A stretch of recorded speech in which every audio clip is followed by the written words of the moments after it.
So hello and welcome to yet another video of Bahi Khata by Sonal.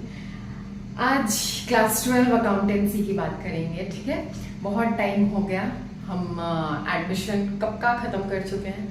आज हम admission, अब एक पार्टनर अगर एडमिट होगा तो वो कभी ना कभी तो रिटायर भी होगा ना, तो आज वही हम डिस्कस करेंगे, रिटायरमेंट ऑफ अ पार्टनर। ठीक है, चैप्टर का नाम है रिटायरमेंट ऑफ अ पार्टनर। ये भी एक पार्टनरशिप का पार्ट है और इम्पोर्टेंट है आपके सिलेबस के अकॉर्डिंग, तो पढ़ना है। ठीक है, अब रिटायरमेंट क्या होता है? रिटायरमेंट का मतलब भाई पार्टनरशिप, कोई पार्टनर उस पार्टनरशिप फॉर्म से रिटायर हो रहा है, मतलब क्या कि अब वो पार्टनर उस फर्म का नहीं रहेगा इन फ्यूचर। ठीक है, when a partner ceases to be a partner is called retirement of a partner, to leave the firm। जब कोई पार्टनर कोई फर्म छोड़ देता है, काम छोड़ देता है कि अब उस पर्टिकुलर फर्म का वो कोई काम नहीं कर रहा है। ठीक है, तो मतलब वो रिटायर हो गया, टू लीव दी फर्म, छोड़ दिया उसने फर्म को।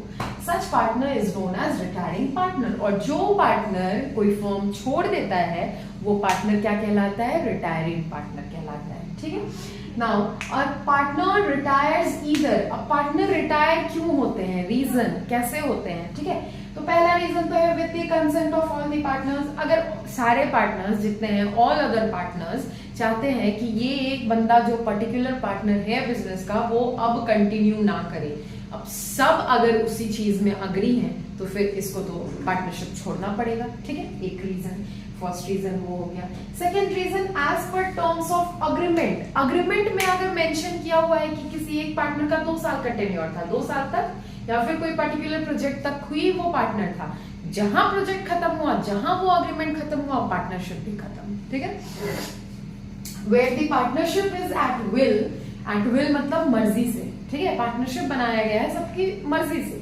तो by notice in writing to all the partners of his intention to retire. अब खुद ही रिटायर होना चाहता है कोई पार्टनर, ठीक है, अपने मर्जी से रिटायर होना चाहता है, तो फिर वो बाकी सारे जो बचे हुए पार्टनर्स होंगे फर्म को उसको रिटन नोटिस दे दे कि अपनी मर्जी से I want to withdraw my name from the partnership और फ्रॉम द फर्म। ठीक है, तो ये सारे थे, या फिर कोई रीजन को और भी हो सकते हैं, जैसे कि कोई पार्टनर का एक्सीडेंट हो गया, बीमार हो गया, एक्सेट्रा एक्सेट्रा एक्सेट्रा। ठीक है, जहाँ पे काम कंटिन्यू नहीं कर पाएगा तो फिर वैसे में तो रिटायर ही विड्रॉ करना पड़ेगा अपना नाम। ठीक है, तो ये था रिटायरमेंट ऑफ पार्टनर। अब रिटायरमेंट ऑफ पार्टनर है तो जैसा एडमिशन के टाइम हम क्या सैक्रिफाइसिंग रेशियो कैलकुलेट करते थे, न्यू रेशियो कैलकुलेट करते थे, गुड वैल्यूएशन ऑफ गुडविल था, एक्यूमुलेटेड प्रॉफिट्स एंड लॉसेस था,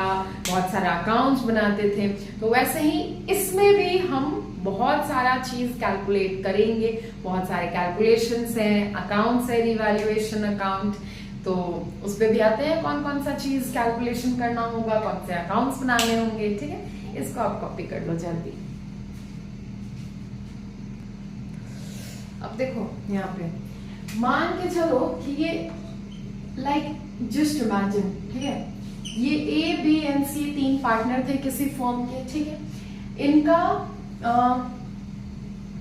रेशियो, प्रॉफिट शेयरिंग रेशियो 1:1 था, इक्वल था। ठीक है, अगर 1,50,000 का प्रॉफिट होता है फर्म को तो इनको 50,000 ईच प्रॉफिट होगा, 50,000 ईच इन तीनों पार्टनर्स को। ठीक है, अब देखो अब क्या होता है, C wants to retire, C wants to retire। ठीक है, C रिटायर हो रहा है, अपना नाम विड्रॉ कर रहा है फर्म से। ठीक है, रिटायर हो रहा है, तो अब ये जो प्रॉफिट होता है वो सिर्फ दोनों के बीच ही बटेगा, 2 के बीच बटेगा। ठीक है, 2 के बीच अगर बटेगा तो 75,000 ईच होगा, इन 2 पार्टनर्स को 75,000 ईच।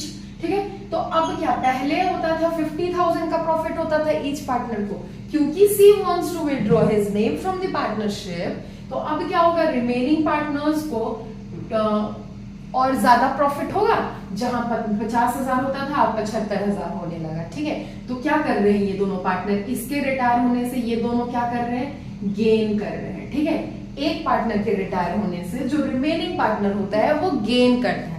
जैसे एडमिशन के टाइम एक पार्टनर के आने से जो रिमेनिंग पार्टनर मतलब जो ओल्ड पार्टनर होते थे उनको सैक्रिफाइस करना पड़ता था अपना शेयर, ठीक है, क्योंकि अब प्रॉफिट तो वो भी एंजॉय करता, ठीक है, एडमिशन के बाद। तो यहाँ पे तो एक पार्टनर रिटायर हो रहा है, जा रहा है, तो अब प्रॉफिट तो हमको 3 हिस्सा करना नहीं है, मतलब उसके हिस्से का प्रॉफिट अब हमको किसी को देना नहीं है, मतलब उसी को नहीं देना है, ठीक है।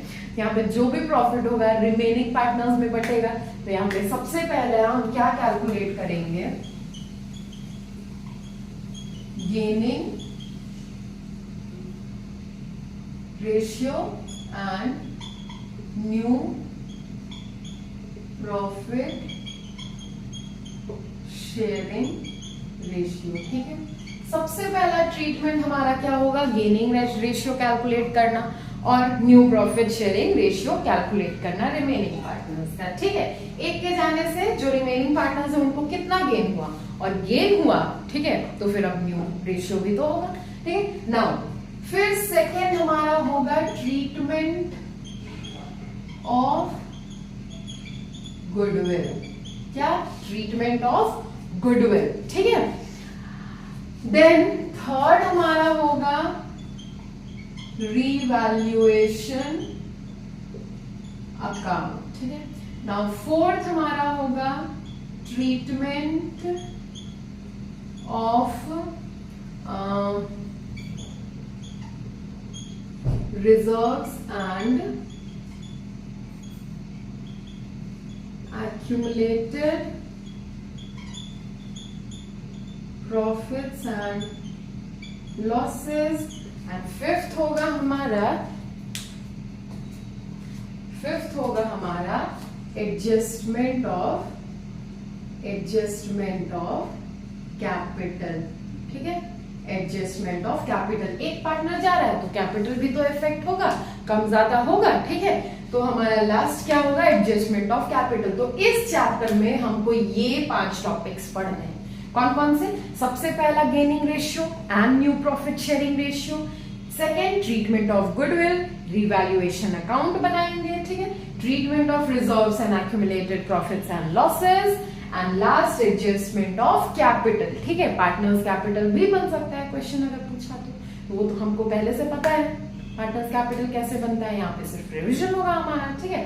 तो आज हम इसका क्वेश्चन करते हैं, gaining ratio and new profit sharing ratio, ठीक है, गेनिंग रेशियो एंड एनपीएसआर, ठीक है। तो इसको कॉपी करो, इसको रख करते हैं, फिर क्वेश्चन पे आते हैं जल्दी। देखो हमारा फर्स्ट क्वेश्चन है, X, Y and Z are partners sharing profits and losses in the ratio 3:4:1। मैं ऐसे ही शॉर्ट में क्वेश्चन लिखती हूँ, आपको पता हो।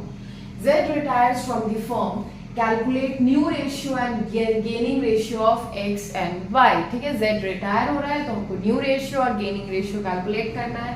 अब देखो ये इसमें कोई गेनिंग के बारे में कोई इंफॉर्मेशन नहीं है, न्यू रेशियो के बारे में कोई इंफॉर्मेशन नहीं है, कुछ भी नहीं दिया हुआ है क्वेश्चन में, ठीक है। इसको हम सॉल्व करते हैं, चलो जल्दी से। गेनिंग रेशियो कह रहा है ना, एक्स का शेयर जेड रिटायर कर रहा है तो जेड शेयर कितना है 1/8।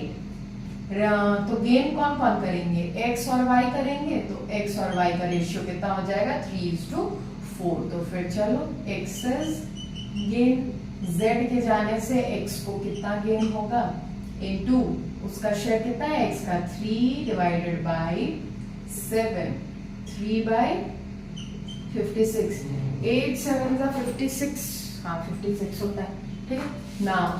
वाइज गेन तो z का शेयर इनटू 4/7।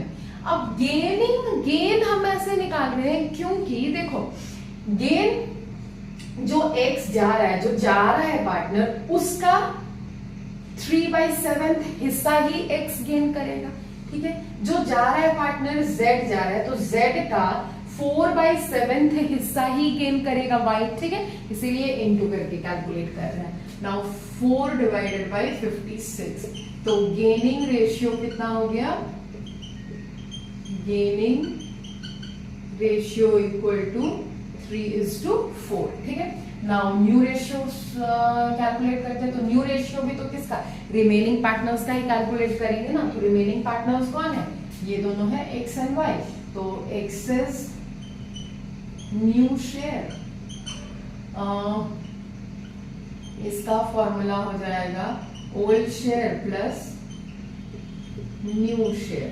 तो ओल्ड शेयर कितना था x का, 3/8 प्लस न्यू शेयर कितना है, 3/x का ना 3/56, ठीक है। नाउ 8 और 56 का एलसीएम निकालो, तो दोनों का एलसीएम 56 होगा। 56 8 का टेबल में 7 बार, 7 3s are 21 प्लस 3, तो यहाँ पे 24/56। नाउ y का new share, y is new share, तो यहाँ पे भी वही formula, old share plus new share. तो y का ओल्ड शेयर कितना था, 4/8 प्लस न्यू शेयर कितना है, 4/56। नाउ एलसीएम लेंगे तो 56 8 के टेबल में 7 बार, 7 4s are 28 हाँ 28 4 कितना हो जाएगा, 32/56। 4 8 12 हाँ 32। तो फिर न्यू शेयर कितना आया, new share of x and y equal to 24:32। इसको आप काट कुट करके स्मॉल फॉर्म में भी लिख सकते हो, ठीक है। तो ये क्वेश्चन ऐसे सॉल्व होगा, इजी था क्वेश्चन, कोई ज्यादा टफ नहीं था, ठीक है। तो आप लोग कॉपी कर लो, ठीक है। और चलो अब इसके भी हम गेनिंग रेशियो अभी खत्म नहीं हो रहा भाई, ठीक है, ठंड रखो, अभी और भी क्वेश्चन हम सॉल्व करेंगे। तो वीडियो को बहुत ज्यादा लेंथी ना बनाते हुए यहीं पे थम जाते हैं, मिलते हैं कल with new questions related to gaining ratio and new ratio, ठीक है। तब तक क्लास 12 में आप नए हो, इधर हम नए हैं, तो साथ मिलकर पढ़ते हैं, सीखते हैं, समझते हैं और एंजॉय करते हैं अपने जर्नी को। चलो बाय।